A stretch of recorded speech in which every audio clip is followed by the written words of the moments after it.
Alright guys, तो स्वागत है यार आपका इस वीडियो में। और मुझे उम्मीद है कि आपको यार रीसेंट चैप्टर्स काफी ज्यादा पसंद आए होंगे और अभी तक आपने जितने भी चैप्टर्स हैं और मांगा सीरीज है वो कंप्लीट कर ली होगी। उसके बाद आप वेब कॉमिक सीरीज भी शुरू कर सकते हैं, उसकी प्लेलिस्ट आपको डिस्क्रिप्शन में मिल जाएगी। काफी अच्छी सीरीज है वो। मुझे पहले लगता था कि यार जो वेब कॉमिक जो सीरीज है उसके ऊपर मांगा काफी हेवीली बेस्ड रहेगी, लेकिन उसके बाद वन ने ये सोचा कि वो खुद युसुके मुराटा के साथ मांगा के ऊपर काम करना शुरू करेंगे और जो वेब कॉमिक में उन्होंने चीजें की थी उनको वो थोड़ा चेंज करेंगे। जिसके बाद यहाँ पे भाई हमें रीसेंट चैप्टर्स में टाइम ट्रैवल वगैरह देखने को मिला और कॉस्मिक गारो देखने को मिला, जो कि यहाँ पे वेब कॉमिक के अंदर कभी भी मेंशन नहीं था।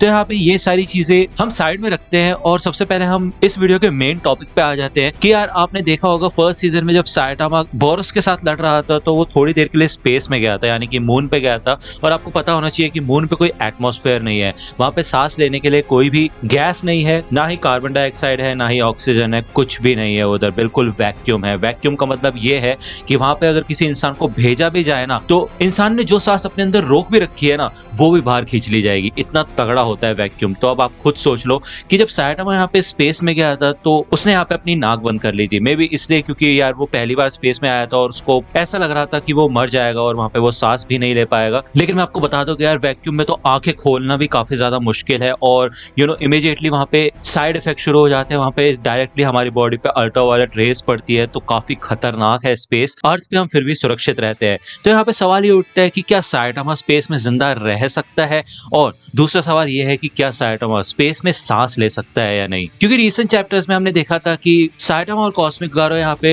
जुपिटर के मून आयो पे लड़ाई कर रहे थे और वहां पे काफी समय से वो लड़ रहे थे।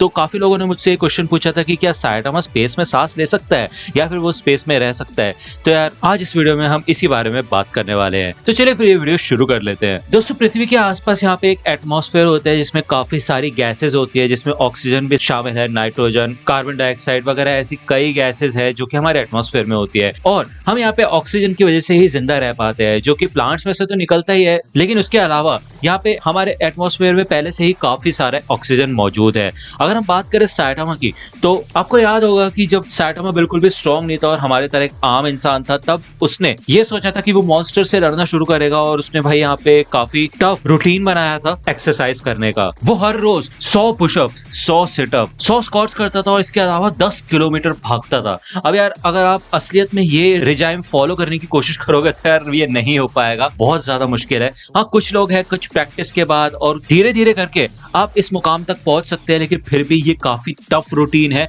और अगर हम बात करें साइटामा की, तो साइटामा यहाँ पे रोज ये सारी चीजें करता था, जिस वजह से उसके इंटरनल ऑर्गन्स, उसकी बॉडी काफी ज्यादा मजबूत हो गई थी। अब आप खुद सोचो यार, यहाँ पे 100 पुशअप्स मार रहे हो, 100 सेटअप मार रहे हो, इतना ज्यादा भाग रहे हो, तो यार उसमें आपको कितनी ज्यादा ऑक्सीजन की जरूरत पड़ती होगी और इंसान कितना ज्यादा थक जाता होगा। लेकिन अगर हम साइटामा की बात करें तो यार साइटामा ने अपने आप को इतना ज्यादा टफ बना लिया कि मेरे ख्याल से उसकी बॉडी यहाँ पे इवॉल्व हो चुकी है इन सब चीजों के लिए कि यार वो इतनी ज्यादा मेहनत पहले कर चुका है, तो नॉर्मल कंडीशन में उसको ज्यादा ऑक्सीजन लेने की जरूरत भी नहीं पड़ती। और उसके इंटरनल ऑर्गन्स इतने ज्यादा ताकतवर हो चुके हैं और टफ हो चुके हैं कि वो काफी समय तक अपनी सांस भी रोक के रख सकता है। आप जानते होंगे कि यार जब हम सांस लेते हैं तो वो ऑक्सीजन हमारे ब्लड के थ्रू हमारी पूरी बॉडी में जाता है, तो एक बार को हम सांस लेना रोक भी देते हैं तो हमारी बॉडी में काफी ऑक्सीजन पहले से ही मौजूद रहता है।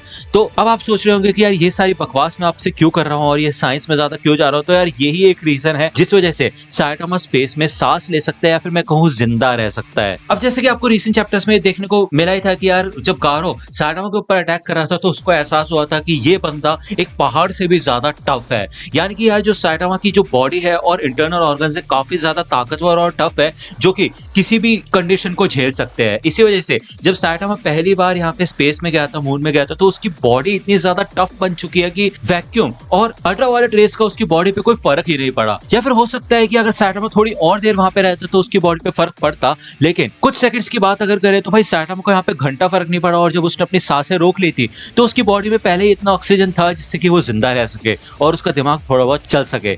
उस समय यहाँ पे साइटामा इमीडिएटली अर्थ पे वापस आ चुका था और बोरुस से लड़ना उसने शुरू किया था। दोस्तों, मुझे उम्मीद है कि आपको ये वीडियो पसंद आ रही होगी और आप भी स्पेस के बारे में और इन्फॉर्मेशन जानना चाहते होंगे। इसी वजह से आज मैं आपको एक किताब के बारे में बताने वाला हूँ जो कि है एस्ट्रोफिजिक्स फॉर पीपल इन अ हरी। ये 2017 की एक पॉपुलर साइंस की किताब है जिसे नाइल डिग्रासे टाइसन ने लिखा है। इसमें आपको उन सारे सवालों के जवाब मिल जाएंगे जो आपको अंतरिक्ष और ब्रह्मांड के बारे में जानने हैं, और इस वीडियो में जो चीजें आपको नहीं समझ आई वो भी आपको इस किताब से क्लियर हो जाएंगी। हर नए चैप्टर चैप्टर के साथ आप the big bang theory, the discovery of invisible light, the space between the planets, dark matter और डार्क एनर्जी जैसे साइंटिफिक कॉन्सेप्ट्स को बारीकी से समझ पाएंगे और बिल्कुल आसानी से भी। तो चलिए सुनते हैं इस बुक समरी का सारांश, जिसका नाम है एस्ट्रोफिजिक्स फॉर पीपल इन अ हरी, जो अवेलेबल है इंडिया के लीडिंग ऑडियो शो प्लेटफॉर्म पर, जिस पर 4000 से भी ज्यादा ऑडियो कंटेंट अवेलेबल है हिंदी, इंग्लिश और आपकी मनपसंद रीजनल लैंग्वेजेस में, जिसे आप कहीं भी और कभी भी सुन सकते हैं। और इसकी रेटिंग भी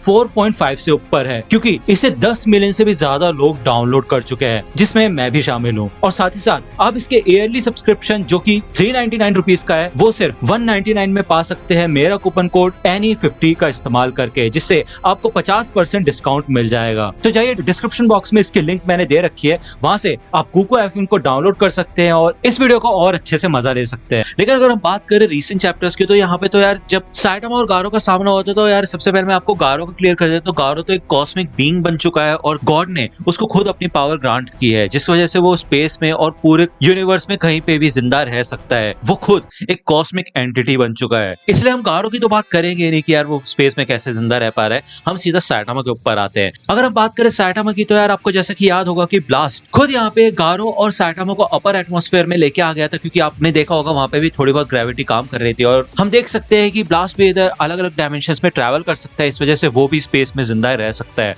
तो साइटामा भी यहाँ पे एक बार को अगर स्पेस में जिंदा रह पा रहा है, तो उसपे कोई भी चौंकने वाली बात नहीं है। और मेरे ख्याल से तो साइटामा इधर अब ब्लास्ट का भी कंपटीशन कर सकता है, क्योंकि साइटामा की पावर को देख के ब्लास्ट खुद डर गया था। तो अगर हम बात करें इधर ब्लास्ट की टेलीपोर्टेशन के बाद, साइटामा और गारो दोनों के दोनों जुपिटर के मून आयो पे आ चुके थे। और जैसे कि मैंने आपको बताया कि यार हर प्लेनेट का अपना एक एटमॉस्फेयर होता है, कभी कभी बिल्कुल भी नहीं होता है। जैसे कि बात करें अगर मून की, तो मून तो एक मून है। और अगर हम जुपिटर की बात करें, तो वो एक गैशियस जायंट है, उसके अंदर काफी गैसेस है।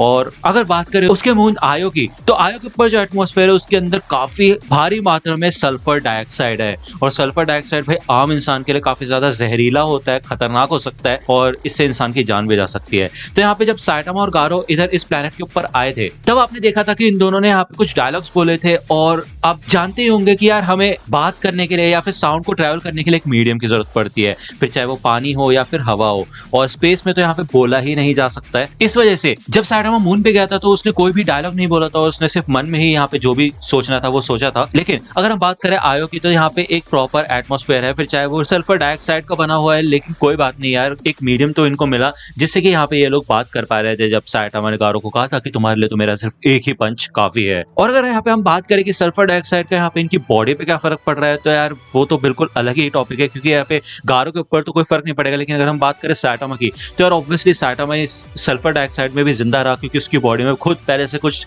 ऑक्सीजन मौजूद था। लेकिन यहाँ पे बात करने के लिए और नॉर्मल एक्टिविटीज करने के लिए उसको यहाँ पे सांस लेनी पड़ रही थी। तो खुद सोचो यार, साइटामा के इंटरनल ऑर्गन इतने ज्यादा खतरनाक तरीके से इंप्रूव हो चुके हैं कि वो सल्फर डाइऑक्साइड में भी सांस ले पा रहा था, और उससे भी उसकी परफॉर्मेंस में बिल्कुल भी कमी नहीं आई। और इवन वो तो गारो को मारता मारता इतना ऊपर ले गया कि उसकी खुद की ग्रोथ इतनी ज्यादा हो गई कि भाई गारो तो खुद कॉम्पीट नहीं कर पाया, या फिर मैं कहूँ गॉड की ताकत साइटामा से कॉम्पीट नहीं कर पाई। जब इस प्लैनेट की यहाँ पे बैंड बज गई थी, यानी कि इस मून के यहाँ पे बैंड बज गई थी, तो आपको याद होगा कि गारो ने एक पोर्टल खोला था और वो अर्थ के पास आ गया था, जिसके बाद साइटामा ने यहाँ पे अपने पाथ का इस्तेमाल करके थ्रस्ट क्रिएट किया था और वो भी गारो के साथ उसके पोर्टल में आ गया था। जब गारो यहाँ पे अर्थ के पास आया था, तो यहाँ पे वो तकरीबन अर्थ की ग्रेविटेशनल फील्ड के पास ही था। और आप जानते हैं यार, एटमॉस्फेयर की भी काफी लेयर्स होती है, तो मोस्ट प्रॉब्ली यहाँ पे भी साइटामा जब गारो के पास आया था, तो इधर भी ये एटमॉस्फेयर के अंदर ही थे, बट ग्रेविटेशन का इतना ज्यादा इफेक्ट यहाँ पे नहीं था कि वो बिल्कुल नीचे खींचे जाए। जिसके बाद यहाँ पे साइटामा गारो को मार के नीचे ले आता है। तो दोस्तों आप समझ ही गए हैं कि यहाँ पे यार साइटामा वैसे तो स्पेस में सांस नहीं ले सकता है, लेकिन अगर कोई एटमॉस्फेयर उसे दिया जाए या फिर उसकी बॉडी में पहले से थोड़ा बहुत ऑक्सीजन सेव है, तो वो उसका इस्तेमाल करके यहाँ पे स्पेस में भी जिंदा रह सकता है। लेकिन मुझे नहीं लगता वो ज्यादा समय तक ऐसा कर पाएगा, क्योंकि साइटामा की ताकत और उसकी बॉडी के बारे में अभी भी हमें काफी चीजें नहीं पता है। इसके अलावा हमने आगे ये देखा था कि यार गारो ने साइटामा को इधर टाइम ट्रेवल करना सिखाया था, उसने उसको कुछ टेक्निक्स बताई थी, जिससे कि यहाँ पे साइटामा टाइम ट्रेवल कर सकता है। मतलब गारो ने खुद साइटामा को ये टेक्निक करके दिखाई थी और वो खुद भी ये सब नहीं कर पा रहा था, लेकिन साइटामा ने ये कर दिखाया था। ये कुछ सोचने वाली बात है। और अगर आप इसके ऊपर भी एक वीडियो चाहते हैं कि मैं आपको बताऊं कि यार साइटामा टाइम ट्रेवल भी सीख चुका है और उससे अब वो क्या क्या कर सकता है, और क्या साइटामा को ये याद भी है कि उसे टाइम ट्रेवल करना आ चुका है या फिर वो टाइम ट्रेवल करने के बाद सब कुछ भूल चुका है, तो यार इसके ऊपर अगर आप अलग से वीडियो चाहते हैं तो आप मुझे कमेंट सेक्शन में नीचे बता सकते हैं। तो दोस्तों आज की वीडियो के लिए सिर्फ इतना ही। आई होप कि आपको ये वीडियो पसंद आई होगी। अगर आपको ये वीडियो वीडियो पसंद आई हो तो प्लीज लाइक कीजिए, अपने दोस्तों के साथ शेयर कीजिए और मेरे चैनल को सब्सक्राइब करना मत भूलेगा। और अगर आप मुझे कांटेक्ट करना चाहते हैं तो आप मुझे इंस्टाग्राम पे कांटेक्ट कर सकते हैं, मेरे पेज की लिंक आपको डिस्क्रिप्शन में मिल जाएगी। मिलता हूँ आपसे अगले वीडियो में, तब तक के लिए गुड बाय।